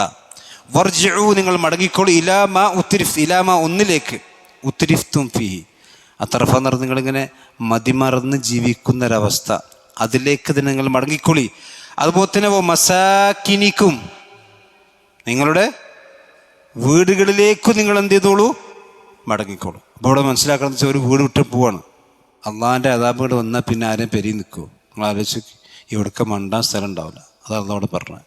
അപ്പം അള്ളാഹുവിൻ്റെ ശിക്ഷ വന്നു കഴിഞ്ഞാൽ അവൻ്റെ മസ്കെന്ന് പറഞ്ഞാൽ ശരിക്കും സമാധാനം കിട്ടുന്ന സ്ഥലം എന്നാണല്ലോ. എന്ന് പറഞ്ഞാൽ അവൻ്റെ വീടും അവൻ്റെ നാടും പറമ്പൊക്കെ വിട്ടിട്ട് അവൻ എന്ത് ചെയ്യും, പെരും പാച്ചിൽ പായുന്ന. അള്ളാഹു നമ്മെല്ലാം കാത്തുരക്ഷിക്കുമാറാവട്ടെ. ശരിക്കും നിങ്ങൾ ആലോചിക്കുക, അള്ളാഹുവിൻ്റെ ഒരു ഭൂമി, ഇപ്പം നിങ്ങൾ ഈ നിൽക്കണ നിൽപ്പിൽ ഭൂമി എന്നാണ് കുലുങ്ങിക്കോട്ടെ, നമ്മളെന്താ ചെയ്യുക? ആദ്യം എന്താ ചെയ്യുക? പെരൻ്റെ ഉള്ളിലേക്കാ ഓടുക. പെരൻ്റെ ഉള്ളിലുള്ളവർക്ക് പുറത്തേക്കാ ഓടുക അല്ലേ? അത്രയുള്ള മനുഷ്യൻ്റെ കഥ. അപ്പം നമ്മൾ എത്ര വലിയ ബിൽഡിങ്ങിൻ്റെ മുകളിൽ കയറി നിന്നിട്ട് ഇപ്പം എൻ്റെ ഖാറൂൻ ചോദിച്ചില്ലേ, ഹാമാനോട് പറയണം, ഖാറൂന് ഫിറോൻ പറഞ്ഞു, ഏറ്റവും വലിയൊരു ബിൽഡിംഗ് ഉണ്ടാക്കണം, അത്തരി വലിയ ഇലാഹി മൂസ. എന്തിനാ എൻ്റെ മുകളിൽ കയറിയിട്ട് ഞാൻ മൂസൻ്റെ ഇലാഹിനെ കാണുന്നുണ്ടോ നോക്കാൻ? പരിഹാസമാണ് അല്ലേ? പണ്ട് ഇവിടുന്ന് ചന്ദ്രന് പോയെന്ന ആൾക്കാർ പോയെന്ന് ചോദിച്ചില്ല, നിങ്ങളവിടെ ദൈവത്തെ കണ്ടോന്ന്? മറ്റേ നമ്മളൊക്കെ പറഞ്ഞു കൊണ്ടുണ്ട് അള്ളാഹ് ചന്ദ്രൻ്റെ ഉള്ളിലാണ്. നൗദുബില്ല, നിങ്ങൾ അവിടെ പോയി കണ്ടോ, അള്ളാഹിനെ കണ്ടോ ചോദിക്കണോട്ട് ഇസ്തിഹ്സ ആണ്. ഈ പരിഹസിക്കുന്ന ആൾക്കാരൊക്കെ ഒന്നുകൊണ്ട് ഭൂമിയിൽ കുലുങ്ങിയാൽ എടുക്ക പോയാൽ ഒക്കെ പുറത്തേക്ക് ഓടിപ്പോകുന്നു കാണാൻ കഴിയും. അതാണ് മസാക്കിനിക്കും. നിങ്ങൾ പുറത്ത് വീട് വിട്ട് പോകണ്ട, നിങ്ങൾ മസാക്കിനിക്കും, നിങ്ങളുടെ മസ്കനുകളിലേക്ക് തന്നെ നിങ്ങൾ എന്ത് ചെയ്തോളൂ, മടങ്ങിക്കോളൂ. നിങ്ങൾ ഒടുക്കത്തൊക്കെ പോകണത് ഇതൊക്കെ നിങ്ങളുടെ മുൻകൂട്ടി പറഞ്ഞതാണല്ലോ. പക്ഷെ അള്ളാഹിൻ്റെ അദാബ് വന്നപ്പം നിങ്ങൾക്ക് പിടിച്ചിക്കാൻ കഴിയുന്നില്ല. അതാണ് മസാക്കിനിക്കും. മസ്കൻ എന്നുള്ള ജമ്മാണ് മസാക്കിൻ. അപ്പോൾ നോക്കുക, മസ്കൻ്റെ ജമ്മാണ്. അതേത് ജമ്മായിക്കാരം? മസ്കൻ എന്നുള്ള ജമ്മാണ് മസാക്കിൻ. അതേത് ജമ്മ വരിക? ജമ്മു തക്സീർ അല്ലേ? കാരണം മസ്കൻ എന്നുള്ളതിൻ്റെ പിന്നെ മസാക്കിൻ എന്നുള്ളതൊക്കെ ഇവിടെ എന്ത് ഒരുപാട് മാറ്റങ്ങൾ വന്നു. ഒരു ഹർഫ് ഇവിടെ വർധനം. അതാണ് മസാക്കിൻ. മസാക്കിനിക്കും, നിങ്ങളുടെ എല്ലാ മസ്കനുകളിലേക്കും നിങ്ങൾ എന്ത് ചെയ്തോളൂ, മടങ്ങിക്കോളൂ. ലഅല്ലക്കും തുസ്അലൂൻ, ലഅല്ലക്കും നിങ്ങളായേക്കാം, തുസ്അലൂന നിങ്ങൾ ചോദ്യം ചെയ്യപ്പെടുന്നവരായേക്കാം എന്ന് പറഞ്ഞാൽ ഖുർആനിൽ പറഞ്ഞ ലഅല്ലൊക്കെ യഖീൻ്റെ അർത്ഥത്തിലാണ്. നിങ്ങൾ ചോദ്യം ചെയ്യപ്പെടും. ഏത് വിഷയത്തിൽ? അത് നിങ്ങളിവിടെ നശിപ്പിക്കാൻ പോവാണ്. അല്ലാഹു സുബ്ഹാനഹു വ തആല നിങ്ങളെ നശിപ്പിക്കാൻ പോവാണ്. അങ്ങനെ നശിപ്പിച്ചതിന് ശേഷം നിങ്ങളെന്ത് ചെയ്യും? അള്ളാഹുവിൻ്റെ മുമ്പിലേക്ക് വരും. ആ പടച്ചറബിൻ്റെ മുമ്പിൽ വന്നാൽ നിങ്ങൾ നശിപ്പിക്കപ്പെടുന്ന അവസ്ഥ ഉണ്ടാകും. അപ്പോൾ ഇവിടെ വീടിനെ സംബന്ധിച്ച് അള്ളാഹു പ്രയോഗിച്ച പ്രയോഗം എന്താ? മസ്കൻ. മസ്കൻ എന്ന് പറഞ്ഞാൽ എന്താ? സമാധാനം കിട്ടുക. അപ്പോൾ വീട്ടിൻ്റെ ഉള്ളിൽ എന്തുണ്ടാകണം? സമാധാനം ഉണ്ടാകണം. അവിടെ ബോംബിട്ടാൻ പാടില്ല. അതുപോലെ തന്നെ അവിടെ പ്രശ്നങ്ങളും കലുഷിതമായ അന്തരീക്ഷമാണെങ്കിൽ അതിന് മസ്കൻ എന്നല്ല പറയാം. പെരൻ്റെ ഉള്ളിൽ തന്നെ പിന്നെ പ്രയാസങ്ങളും ബുദ്ധിമുട്ടും, പിന്നെ പുതിയാപ്പിളക്ക് പെണ്ണുങ്ങളെ കണ്ടുകൂടാ, പെണ്ണുങ്ങൾക്ക് പിന്നെ കുട്ടികളെ കണ്ടുകൂടാ, കുട്ടിക്ക് ബാപ്പാനെ കണ്ടുകൂടാ, ബാപ്പാക്ക് ഉമ്മാനെ കണ്ടുകൂടാ, അങ്ങനത്തെ അവസ്ഥയാണെങ്കിൽ മസ്കൻ എന്നല്ല പറയാം. അത് ചന്തയാണ് എന്ന് പറഞ്ഞാൽ പിന്നെ എന്തുകൊണ്ടാണ് അങ്ങാടികൾ അള്ളാഹു സുബ്ഹാനഹു വ തആലക്ക് വെറുക്കപ്പെട്ടതായത്? അവിടെയുള്ള എല്ലാ കച്ചറയും എല്ലാ ചതിയും വഞ്ചനയും അടിയും കുത്തും തോന്നിയാസങ്ങളൊക്കെ എവിടെ ഉണ്ടാകുക? അങ്ങാടിയിലുണ്ടാകുക. അപ്പം നമ്മളെ അങ്ങാടിയും വീടും ഒരുപോലെ ആണെങ്കിൽ പിന്നെ മറ്റേയാൾ പറഞ്ഞു വസീയത്ത് ചുരുക്ക് ഒരുപോലെ അറിഞ്ഞേ, അതുപോലെ ഉണ്ടാകുന്ന ഒരു അവസ്ഥ എന്ത് ചെയ്യാൻ പാടില്ല? ഉണ്ടാകാൻ പാടില്ല. നിങ്ങൾ എന്തൊരു പൊട്ടത്തരാണ്. വസീയത്ത് ചുരുക്കാണെങ്കിൽ ഇപ്പം നിങ്ങൾ ആലോചിക്കുക, ഒരാണും പെണ്ണും ഒന്നിച്ച് യാത്ര ചെയ്യാണ്, അത് ഇസ്ലാം വിരോധിച്ച കാര്യമല്ലേ? അന്യപുരുഷനും അന്യ സ്ത്രീയും ഒന്നിച്ച് യാത്ര ചെയ്യാൻ പാടില്ല, ഒറ്റയ്ക്ക് യാത്ര ചെയ്യാൻ പാടില്ല, ഒരു സ്ഥലത്ത് ഒരുമിച്ച് പോകുമ്പോൾ. അതെന്തുകൊണ്ടാണ്? അത് വസീലത്തുൽ സിന അല്ലേ? അപ്പോൾ വസീലത്ത് സിന ആയാൽ എന്തേക്കാരവസ്ഥ? ഇസ്ലാമിക രാജ്യത്ത് ഒരാണും പെണ്ണും ഒന്നിച്ച് യാത്ര ചെയ്താൽ തന്നെ ഓനെന്ത് ചെയ്യണം? 100 അടിക്കണ്ട് കണ്ട്. പുതിയ തിയറി പ്രകാരം എന്ത് ചെയ്യണം? വസീലത്ത് സിന എന്താണ്? സിന. അപ്പോൾ ഒരു ആണും പെണ്ണും ഒന്നിച്ച് യാത്ര ചെയ്താൽ തന്നെ അവനെന്ത് ചെയ്യണം? ഇസ്ലാമിക ശരീഅത്തിൽ ഹദ് നടപ്പിലാക്കണ്ടേ? എന്തൊരു നമ്മുടെ വീടുകളെ സംബന്ധിച്ചിടത്തോളം മസ്കനുകൾ എന്നാണ് അല്ലാഹു സുബ്ഹാനഹു വ തആല പ്രയോഗിച്ചത്. എന്ന് പറഞ്ഞാൽ വീട്ടിൽ സമാധാനം ഉണ്ടാകണം. എങ്ങനെ? അതായത് പിന്നെ പറയല, അതായത് ഇപ്പോൾ പിന്നെ KNM-കാർ പറയുന്നൊരു പുതിയ വാദം എന്താ വെച്ചാൽ, വസീലത്ത് ശിർക്ക് എന്നൊരു സാധനമില്ല. അതായത് ശിർക്കിലേക്ക് പോകുന്ന വഴി ഇപ്പം നമ്മൾ പറഞ്ഞു. ഒരു ശിർക്ക് എന്ന് പറയുമ്പോൾ പിന്നെ കവർ കെട്ടി പൊന്തിക്കുക. ഒരാൾ കവർ കെട്ടി പൊന്തിച്ചു, ആ കെട്ടി പൊന്തിക്കൽ ശിർക്കല്ല, പക്ഷെ അത് ശിർക്കിലേക്കുള്ള വഴിയാണ്. അതേ സമയത്ത് കബർ കെട്ടി പൊന്തിച്ച കബറിൻ്റെ അടുത്ത് ചെന്നിട്ട് ആ കബറാളോട് പ്രാർത്ഥിച്ചാൽ എന്താവും? ശിർക്കാവും. അപ്പം പ്രാർത്ഥിക്കാൻ, ആ പ്രാർത്ഥിക്കുന്നതിലേക്കുള്ളൊരു വഴിയാണെന്ത്? കെട്ടി പൊന്തിക്കുക എന്നുള്ളത്. മനസ്സിലല്ലേ? അപ്പോൾ വസീലത്ത് ശിർക്ക് വേറെ, ശിർക്ക് എന്താണ്? വേറെയാണ്. പിന്നെ അതേ സമയത്ത് ഇപ്പോൾ ചില ആൾക്കാർ പറഞ്ഞതെന്ന് വെച്ചാൽ അത് രണ്ടും ഒന്ന് തന്നെയാണ്. രണ്ടൊന്നാകുമ്പം ഞാൻ ഈ പറഞ്ഞ പോലെ അത് ഏതൊരു തിന്മയിലേക്കും, ഇപ്പോൾ പിന്നെ ശിർക്ക് മാത്രമല്ല, ഏത് വൻപാപങ്ങളിലേക്കും ഒക്കെ വസീലുകളുണ്ട്. ഇപ്പം എന്തുകൊണ്ടാണ് ഒരാണും പെണ്ണും ഒരുമിച്ചാകാൻ പാടില്ല, ഒരന്യപുരുഷനും സ്ത്രീയും ഒരുമിച്ച് യാത്ര ചെയ്യാൻ പാടില്ല, അതുപോലെ തന്നെ ഒരു സ്ഥലത്ത് ഒറ്റക്കാകാൻ പാടില്ല, സ്പർശിക്കാൻ പാടില്ല, ഇഖ്തിലാത്ത് പാടില്ല? ഇതൊക്കെ എന്തുകൊണ്ടാണ്? ഇതിലൂടെ പോയാൽ എവിടേക്കെത്തും? വലിയ വ്യഭിചാരത്തിലേക്ക് എത്തിച്ചേരും. അപ്പം ഇത് ഒരാണും പെണ്ണും ഒരു സ്ഥലത്ത് ഒരുമിച്ച് ചേരുക എന്നുള്ളത് ഹറാമാണ്. അത് വ്യഭിചാരം എന്ന് പറയാൻ പറ്റില്ല, പക്ഷെ അത് വ്യഭിചാരത്തിലേക്കുള്ളൊരു വഴിയാണ്. അതേപോലെ തന്നെ പിന്നെ എന്താ പറയുക, സ്പർശിക്കുക, ഇതൊക്കെ വ്യഭിചാരത്തിലേക്കുള്ള വഴിയാണ്. ഇതൊക്കെ ഇസ്ലാം വിരോധിച്ചതൊക്കെ വസീലത്തിൻ്റെ സിന ആയതുകൊണ്ട് ഇതൊക്കെ ഹറാമാണ്, അതൊന്നും ചെയ്യാൻ പാടില്ല. പക്ഷേ ഇസ്ലാമിൽ ഒരാൾക്ക് ഹദ് നടപ്പിലാക്കുന്നത് എവിടെയാണ്? അത് ശരിക്ക് സിന സംഭവിക്കുമ്പോഴാണ്. അപ്പം അത് സിനയാണ്, ഇതൊക്കെ സിനയിലേക്കുള്ള വഴിയാണ്. അപ്പം ഈ സിനയും സിനയിലേക്കുള്ള വഴിയും ഒന്നാണെങ്കിൽ, അങ്ങനെയല്ലല്ലോ. അപ്പം ഷിർക്കും ഷിർക്കിലേക്കുള്ള വഴിയും ഒന്നാണെങ്കിൽ സിനയും സിനയിലേക്കുള്ള വഴി എന്താവും? ഒന്നാവും. പലിശയും പലിശയിലേക്കുള്ള വഴി ഒന്നാവും. ശരി. ഇപ്പോൾ ഒരാൾ കൊല്ലാൻ ആഗ്രഹിച്ചു, ഓനൊന്ന് ശരിയാക്കണമെന്ന്. ആ ആഗ്രഹിക്കൽ എന്താണ്? വസീലത്തുനിൽ ഖത്ലാണ്. പക്ഷെ അയാളെ കൊന്നോ? പക്ഷെ അങ്ങനെ ആഗ്രഹിക്കാൻ പാടുണ്ടോ?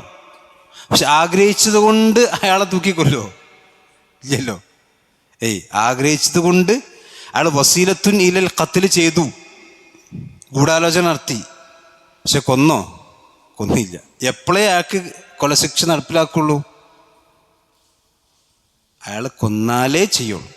എന്നാൽ അയാൾ ആ വസീലയിലൂടെ ചെന്നിട്ട് ആ ഖത്ലെന്ന് പറയുന്ന തിന്മയിലേക്ക് എത്തിയാലേ അയാൾക്ക് എന്തുണ്ടാവുള്ളൂ? ഹദ് ഉണ്ടാവുള്ളൂ. നേരെ വെച്ചത് ഹറാമാണ്. അതേപോലെ തന്നെയാണ് സിനയുടെ സംഗതി. അപ്പം ഞാൻ പറഞ്ഞ വസീലയും വസീലത്ത് ഷിർക്കും ഒന്നാണ് എന്ന് പറയുമ്പോൾ അത് ഇസ്ലാമികമായിട്ട് എന്തല്ല, ശരിയല്ല. അത് ഷിർക്കിലേക്ക് മാത്രമല്ല, എല്ലാ തിന്മയിലേക്കും വസീലുണ്ട്. ഇപ്പോൾ നോക്കി നമ്മൾ പള്ളിയിൽ നിന്ന് വീട്ടിലേക്ക് നടന്നു വരിക, അത് വസീലത്തുനിൽ മസ്ജിദാണ്. അത് മസ്ജിദ് എന്ന് പറഞ്ഞാൽ പിന്നെ പള്ളി വരിയിൽ തന്നെ ബൈക്കിൽ നിന്ന് നിസ്കരിച്ചാൽ പോരെ? നമ്മൾ വീട്ടിൽ നിന്ന് നടന്നു വരുന്നത് എന്താണ്? വസീലത്തുനിൽ മസ്ജിദാണ്. അപ്പം മസ്ജിദും മസ്ജിദിലേക്കുള്ള വസീലയും ഒന്നാണെങ്കിൽ പിന്നെ റോട്ടിൽ വന്ന് നിസ്കരിച്ചാൽ പോരെ? പള്ളിക്ക് വരേണ്ട ആവശ്യമുണ്ടോ? പറഞ്ഞ പോയിന്റ് മനസ്സിലായില്ലേ? ഇത് ഇസ്ലാമികമായിട്ട് ശരിയല്ല. അവൻ പറഞ്ഞതെന്ന് വെച്ചാൽ ഇങ്ങനെയുള്ള പുതിയ വാദങ്ങളൊക്കെയാണ് ഇങ്ങനെ അവതരിപ്പിച്ചുകൊണ്ടിരിക്കുന്നത്. അല്ലാഹു അലം. അതുപോലെ തന്നെ പറഞ്ഞു വീടിൻ്റെ അവസ്ഥ, വീട്ട് മസ്കനാണ്. പലപ്പോഴും എന്താ വെച്ചാൽ നമ്മുടെ മുസ്ലിം സമുദായത്തിന് മൊത്തത്തെടുത്ത് പരിശോധിച്ച് നോക്കിയാൽ ഇപ്പോൾ ഈ ചില 11 മണിക്കൊക്കെ നമ്മളൊക്കെ പരിപാടിയൊക്കെ കഴിഞ്ഞ് വരുമ്പോൾ കാണാം പല ചെറുപ്പക്കാരും അങ്ങാടിയിൽ ഇങ്ങനെ തൊള്ളയും കാട്ടി കുത്തിരിക്കുകയാണ്. അപ്പം ഞാൻ ചിന്തിക്കും, ഇവൾക്കൊന്നും പെണ്ണുങ്ങളും കുട്ടികളും വീടൊന്നും ഇല്ലേ? ശരിക്കും എന്തുകൊണ്ടാണ് സ്വന്തം വീട്ടിലേക്ക് പോകാൻ ഒരാൾക്ക് തോന്നാത്ത? എന്താ വെച്ചാൽ അവിടെ ഒരു മസ്കൻ ഇല്ലാത്തതുകൊണ്ടായിരിക്കും. അപ്പം നമുക്ക് ഒരു ജോലി കഴിഞ്ഞാൽ എനിക്ക് വേഗം വീട്ടിലേക്ക് എത്തണം, അല്ലെങ്കിൽ അതാണായിരുന്നാലും പെണ്ണായിരുന്നാലും എൻ്റെ വീട്ടിലേക്ക് എത്തണം അയാൾക്ക് തോന്നാത്തതുകൊണ്ടാണ്. അവിടെ ചെന്നാൽ അതിനെക്കാട്ടി സുക്കൂന് പടയ്ക്കാറുണ്ടാകുക. അവിടെ ചെന്ന് പെണ്ണുങ്ങളെ മൂന്ത കാണേണ്ടി വരും, അല്ലെങ്കിൽ ഓളെ കുട്ടികളെ പരാതി കാണേണ്ടി വരും. അതല്ല, അതോടെ റസൂൽ പറഞ്ഞൊരു ഭർത്താവ് വരുമ്പോൾ മാന്യമായി സ്വീകരിക്കണം, പരാതിക്കെട്ട് ഇങ്ങനെ വെച്ച് മറ്റേ ഏടാണ് കൊടുക്കലല്ല. അപ്പം അത് സ്ത്രീകൾ ശ്രദ്ധിക്കണം, പുരുഷന്മാരും ശ്രദ്ധിക്കണം. അപ്പോഴെന്തുണ്ടാവുള്ളൂ? മസ്കനുണ്ടാവുള്ളൂ. പ്രവാചകൻ സല്ലല്ലാഹു അലൈഹി വസല്ലമ എൻ്റെ സഹാബത്തൊക്കെ അങ്ങാടിയിലേക്ക് പോകുകയെന്ന് വെച്ചാൽ ആവശ്യങ്ങൾക്ക് വേണ്ടി പോകും. അങ്ങാടി ജോലിയാണെങ്കിൽ ജോലി കഴിഞ്ഞ് വീട്ടിലേക്ക് വരും, അല്ലെങ്കിൽ പള്ളിയിലുണ്ടാവും. അതുകൊണ്ടാണ് ഉമർ റളിയല്ലാഹു അൻഹും അബൂബക്കർ സിദ്ദീഖ് റളിയല്ലാഹു അൻഹു ചെറിയൊരു സൗന്ദര്യപ്പണക്കുണ്ടായി, ഒരു പ്രശ്നം ഉണ്ടായി. അബൂബക്കർ റളിയല്ലാഹു അൻഹു കുറച്ച് താന്നു കൊടുത്ത്. ഉമർ റളിയല്ലാഹു അൻഹുവിൻ്റെ ഫിത്രത്തും അബൂബക്കർ റളിയല്ലാഹു അൻഹുവിൻ്റെ ഫിത്രത്തും വേറെ ആണല്ലോ. അപ്പോൾ കുറച്ച് കഴിഞ്ഞപ്പോൾ ഉമർ റളിയല്ലാഹു അൻഹു മനസ്താപം തോന്നി, ഞാൻ അബൂബക്കറിനോട് ചെയ്യാൻ പാടില്ല, അപ്പം ഞാൻ അബൂബക്കറിന് മാപ്പ് വയ്ക്കണം. അപ്പോൾ അബൂബക്കർ റളിയല്ലാഹു അൻഹു ഒന്നുകിൽ അദ്ദേഹത്തിന് വീട്ടിൽ, അല്ലെങ്കിൽ പള്ളിയിൽ. ഇവിടെ അന്ന് ഫോൺ ചെയ്യുന്നില്ല, അബൂബക്കർ എവിടെ ഉള്ളത്? അല്ല, ഓർക്കറിയാം അബൂബക്കർ അവിടെ ഉണ്ടാകുക, ഉമർ റളിയല്ലാഹു അൻഹു അറിയാം. ഒന്നുകിൽ അദ്ദേഹത്തിന് വീട്ടിൽ, അല്ലെങ്കിൽ പള്ളിയിൽ. വീട്ടിൽ പോയിക്കില്ല. പള്ളി ചെന്നപ്പോൾ അബൂബക്കർ സിദ്ദീഖുണ്ട്, റസൂൽ ഇരിക്കുന്നുണ്ട്. അപ്പോൾ അബൂബക്കർ സിദ്ദീഖ് റളിയല്ലാഹു അൻഹു റസൂലാണ് കാര്യം പറഞ്ഞിട്ടുണ്ട്. അപ്പോൾ ഉമർ റളിയല്ലാഹുവിൻ്റെ വരവ് കണ്ടപ്പോൾ തന്നെ റസൂലുള്ളാഹിക്ക് ദേഷ്യം പിടിച്ചു. എന്താ ഉമറെ, നിങ്ങൾ അബൂബക്കർ റളിയല്ലാഹുവിനെ ദുഃഖിപ്പിക്കുകയാണോ? ആരാ അബൂബക്കർ? എല്ലാവരും കദബ റസൂലുള്ളാഹി എന്ന് പറഞ്ഞപ്പം സദഖ റസൂലുള്ളാഹി പറഞ്ഞ ആളാണ് ആര്? അബൂബക്കർ സിദ്ദീഖ് റളിയല്ലാഹു അൻഹു. നീ അടക്കം, താങ്കളടക്കം എന്നെ കളവാക്കിയപ്പോൾ എന്നെ സത്യപ്പെടുത്തിയ ആളാണ് ആര്? അബൂബക്കർ സിദ്ദീഖ് റളിയല്ലാഹു അൻഹു. അതുകൊണ്ട് പാടും ഞാൻ പറഞ്ഞെന്ന് വെച്ചാൽ സഹാബത്ത് എന്ന് പറഞ്ഞാൽ ഒന്നുകിൽ വീട്ടിൽ, അല്ലെങ്കിൽ പള്ളിയിൽ. വീട്ടിലേക്ക് വരാനുള്ളൊരു മനസ്സ് തോന്നാത്തതെന്തുകൊണ്ടെന്ന് വെച്ചാൽ വീട്ടിൽ സമാധാനം ഇല്ലാത്തതുകൊണ്ടായിരിക്കാം, അല്ലെങ്കിൽ വേറെയും കാരണങ്ങളുണ്ടാകുമ്പോൾ. ഒരു മനുഷ്യൻ്റെ, ഒരു മുഅ്മിൻ്റെ ഏറ്റവും വലിയ സങ്കേതം അല്ലെങ്കിൽ ഒരു സുഖം എന്നുള്ളത് അവൻ്റെ കുട്ടികളും അവൻ്റെ ഭാര്യമാരും അവൻ്റെ മക്കളൊക്കെ തന്നെയാണ്. അതുണ്ടാകുമ്പോഴാണ് ശരിക്കും വീട് എന്ത് ചെയ്യുക, മസ്കനായി മാറുക. ഇനി അതിലെന്തെങ്കിലും മനുഷ്യന്മാർക്ക് സ്വാഭാവികമായിട്ടും അങ്ങോട്ടൊക്കെ ഉണ്ടാകും, പക്ഷെ അതൊരിക്കലും എന്ത് ചെയ്യാൻ പാടില്ല, പുറത്തേക്ക്. ഇപ്പോൾ റസൂലുള്ളാഹി സ്വല്ലല്ലാഹു അലൈഹി വസല്ലമയും സഹാബത്തും ഭാര്യമാരും പ്രശ്നം ഉണ്ടായിട്ടില്ലേ? ഇല്ലേ? സ്വാഭാവികമായിട്ടും ഉണ്ടായിട്ടുണ്ട്. സഫിയ റളിയല്ലാഹു അൻഹ റസൂലുള്ളാഹി കല്യാണം കഴിച്ച് ബാദ്ശാഹി പോയി നോക്കിയിട്ടൊന്നുമില്ല. സഫിയ റളിയല്ലാഹു അൻഹ റസൂലുള്ളാഹി സ്വല്ലല്ലാഹു അലൈഹി വസല്ലം ഭാര്യയായി കൊണ്ടുവന്നപ്പോൾ എല്ലാവരും പോയി നോക്കി. റസൂലുള്ളാഹിൻ്റെ പുതിയ ഭാര്യയില്ലേ, പക്ഷെ ആര് പോയില്ല? ബാദ്ശാഹി പോയിട്ടില്ല. നബി സല്ലല്ലാഹു അലൈഹി വസല്ലമ ആയിഷ റളിയല്ലാഹു അൻഹയുടെ വീട്ടിലിരിക്കുമ്പോൾ മറ്റൊരു ഭാര്യയുടെ വീട്ടിൽ നിന്ന് കുറച്ച് ഭക്ഷണം കൊണ്ടുവന്നു. തട്ടേശ അതൊക്കെ പെണ്ണുങ്ങൾക്ക് ഉണ്ടാകുന്ന സ്വാഭാവിക. അപ്പോൾ റസൂലും കൂടി അങ്ങനെ പ്രതികരിച്ചാൽ എന്താ ഉണ്ടാകുക? രണ്ട് കൈ തമ്മിൽ മുട്ടിയാലല്ലേ ഒച്ച ഉണ്ടാവുള്ളൂ. ഒരു കൈ മുട്ടിയ ഒച്ച ഉണ്ടാവുമോ? നബി ഒരു കൈയാണ് മുട്ടാൻ തീരുമാനിച്ച്, അതുകൊണ്ട് ഒച്ച ഉണ്ടായില്ല. നബി സല്ലല്ലാഹു അലൈഹി വസല്ലം ഇങ്ങനെ പൊറുക്കെടുത്തപ്പോൾ ആയിഷാക്ക് മനസ്താപം ഉണ്ടായി. ഞാൻ പറഞ്ഞത് ചുരുക്കം എന്താ വെച്ചാൽ മാനസികമായിട്ടുള്ള പ്രയാസങ്ങളൊക്കെ എല്ലാ ഇതിലും ഉണ്ടാവും. പക്ഷെ ഇന്ന് നിങ്ങൾ ആലോചിക്കുക, കുടുംബ കോടതിയിൽ, ഇപ്പം ഞാൻ എൻ്റെ കേസിനല്ല, ഞാൻ വേറെ പല കേസുകൾക്കും കുടുംബ കോടതിയിൽ പോയപ്പോൾ 90% നമ്മുടെ കൗമിൻ്റെ കേസാണ് കുടുംബ കോടതിയിലുള്ളത്. ആലോചിച്ച് നോക്കണം. അവിടെ പോയൊക്കെ ഭയങ്കര സങ്കടം തോന്നും. ഉമ്മയും ബാപ്പയും തെറ്റിയാൽ മക്കൾ ശരിക്കും എങ്ങനെയാണോ ബുദ്ധിമുട്ടുന്നത് അത് നമുക്ക് എവിടെ കാണാം? കോടതിക്കാണ്. അള്ളാഹു നമ്മെല്ലാം കാത്തിരക്ഷിക്കുമ്പോൾ ഞാൻ സാന്ദർഭികമായിട്ട് പറഞ്ഞെന്നുള്ളൂ. അപ്പം അള്ളാഹ് അവിടെ പ്രയോഗിച്ച് മസ്കൻ എന്നാണ്, മസാക്കിൻ, ഒരു സമാധാനത്തിൻ്റെ കേന്ദ്രം, സുക്കൂൻ്റെ കേന്ദ്രം. അതാണ് വീടുകൾ. അല്ല അല്ലക്കും തുസ്അലൂൻ. ഖാലു, അവർ പറയാൻ യാ വൈലന ഇന്നാ കുന്നാ ളാലിമീൻ. അതും കൂടി പറയാം.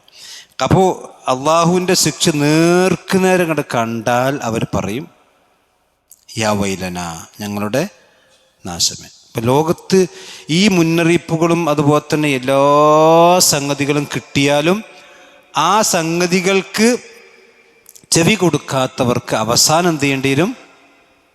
ഖേദിക്കേണ്ടി വരും. യാതൊരു സംശയമില്ല. ഇന്നാ കുന്നാ ളാലിമീൻ എന്ന് അവർ തന്നെ പറയുന്ന അവസ്ഥ ഉണ്ടാവും. ഞങ്ങൾ ആരായിരുന്നു? ളാലിമീങ്ങളാണ്. ഞങ്ങളോട് അള്ളാഹു അതിക്രമം പ്രവർത്തിച്ചിട്ടില്ല, ഞങ്ങൾ തന്നെയാണ് ദുൽമ് പ്രവർത്തിച്ചവർ എന്ന് സ്വന്തം അവർ അംഗീകരിക്കുന്ന അവസ്ഥ ദുനിയാവിൽ തന്നെ ഉണ്ടാവും. പിന്നെ പരലോകത്ത് ഏതെങ്കിലും പറയണ്ടല്ലോ. അപ്പം അതുകൊണ്ട് തന്നെ ലോകത്തുള്ള ഒരു തിന്മയും അത് തിന്മയായിരുന്നു എന്ന് നമ്മൾ സ്വയം അംഗീകരിക്കാതെ എന്ത് ചെയ്യൂല, ഉണ്ടാവില്ല. ഇന്നല്ലെങ്കിൽ നാളെ നമുക്കത് ബോധ്യപ്പെടും. അപ്പം അള്ളാഹുവിൻ്റെ കൽപ്പനകൾ ധിക്കരിച്ചാൽ ആ ധിക്കാരങ്ങൾക്ക് നമ്മൾ തന്നെ വിരൽ കടിക്കേണ്ട അവസ്ഥ ഉണ്ടാകുമെന്നാണ് ഈ ആയത്തിലൂടെ അള്ളാഹു സുബ്ഹാനഹു വ തആല. അതാണ് ഖാലു യാ വൈലന. വൈൽ എന്ന് പറഞ്ഞാൽ നാശം നടത്തുന്നുണ്ട്, നരകം നടത്തുന്നുണ്ട്. യാ വൈലന ഞങ്ങളുടെ നാശമേ, ഇന്നാ കുന്നാ ളാലിമീൻ ഞങ്ങളെല്ലാം ളാലിമീങ്ങളായിരുന്നു. അപ്പം അള്ളാഹിൻ്റെ ശിക്ഷ വരുമ്പം ളാലിമീങ്ങളായ ആളുകൾക്കത് പിടികൂടുള്ളൂ. ആ ദുൽമ അവർ സ്വയം അംഗീകരിക്കുന്ന അവസ്ഥ ഉണ്ടാകും. ഇത് പരലോകത്ത് ദുനിയാവിൽ തന്നെ അള്ളാഹുവിൻ്റെ ഈ അവർക്ക് അംഗീകരിക്കുമെങ്കിൽ പരലോകത്ത് ഏതായാലും അംഗീകരിക്കും. മാത്രമല്ല അവനെക്കൊണ്ട് അംഗീകരിപ്പിച്ചിട്ടേ അള്ളാഹുവിനെ ശിക്ഷിക്കുള്ളൂ. അവനെക്കൊണ്ടത് ബോധ്യപ്പെടുത്തിയിട്ടേ എന്ത് ചെയ്യുള്ളൂ, പരലോകത്ത് അള്ളാഹുവിനെ ശിക്ഷക്ക് വിധേയനാക്കും. അതിനാണ് സൊഫ് മലക്കൾ രേഖപ്പെടുത്തുന്ന ഏടുകൾ, ഇതെല്ലാം അള്ളാഹു സുബ്ഹാനഹു വ തആല സംവിധാനിച്ചത് ഇതിനു വേണ്ടിയാണ് എന്നും കൂടി നമ്മൾ മനസ്സിലാക്കുക. ഇൻഷാ അല്ലാഹ് ബാക്കിയുള്ള കാര്യങ്ങൾ പിന്നീട് നമുക്ക് വിശദീകരിക്കാം. അപ്പോൾ ഈ ആയത്തിൽ അള്ളാഹു സുബ്ഹാനഹു വ തആല അവൻ്റെ കൽപ്പന സ്വീകരിക്കാതെ നശിപ്പിക്കപ്പെട്ട ആളുകളെ കുറിച്ചാണ് പറഞ്ഞിട്ടുള്ളത്. ശിക്ഷ വരുമ്പോൾ അവരെല്ലാം പേടിച്ചോടും. പക്ഷേ അതുകൊണ്ട് കാര്യമില്ല. അവർ ഏതായിരുന്നാലും അള്ളാഹുവിൻ്റെ ശിക്ഷയെ സംബന്ധിച്ച് അംഗീകരിക്കുകയും ഞങ്ങൾ ളാലിമാണ് എന്ന് തുറന്നു പറയുകയും ചെയ്യുന്ന അവസ്ഥയും ഉണ്ടാകും. ഏതായിരുന്നാലും അള്ളാഹു സുബ്ഹാനഹു വ തആല അവൻ്റെ ദീൻ കൂടുതൽ പഠിക്കാനും മനസ്സിലാക്കാനും അള്ളാഹു നമുക്കെല്ലാം തൗഫീഖ് നൽകുമാറാവട്ടെ. നമ്മിൽ നിന്ന് അറിഞ്ഞും അറിയാതെയും സംഭവിച്ചു പോയി മുഴുവൻ തെറ്റുകുറ്റങ്ങളും അള്ളാഹു നമുക്കെല്ലാം പുറത്തു നൽകുമാറാവട്ടെ. നമ്മിൽ നിന്ന് മരണപ്പെട്ടു പോയ നല്ലവരായ നമ്മുടെ മാതാപിതാക്കൾ, നമ്മുടെ കൂട്ടുകുടുംബങ്ങൾ അള്ളാഹു അവർക്കെല്ലാം സ്വർഗ്ഗം നൽകാതിരിക്കുമാറാവട്ടെ. സുബ്ഹാനക്കല്ലാഹുമ്മ വബിഹംദിക അശ്ഹദു അല്ലാ ഇലാഹ ഇല്ലാ അൻത അസ്തഗ്ഫിറുക വഅതൂബു ഇലൈക്. അസ്സലാമു അലൈക്കും വറഹ്മത്തുള്ളാഹി വബറകാതുഹു.